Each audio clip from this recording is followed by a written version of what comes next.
Italy தேசத்திலே 3வது பெரிய நகரம் நாப்பிள்ஸ். இங்கு இருந்த ஒரு தொழிற்சாலையில் சிறுவன் ஒருவன் வேலை செய்து வந்தான். பாடல் பாடுவது என்றால் அவனுக்கு மிகவும் விருப்பம்.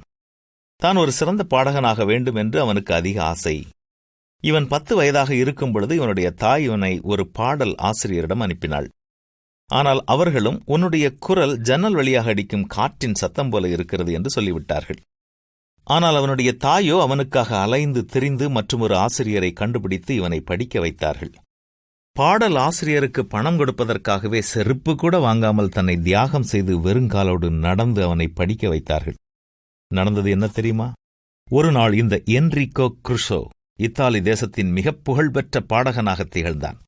இதற்கு முக்கிய காரணமாக இருந்தது அவனுடைய அன்பு தாய்தான்.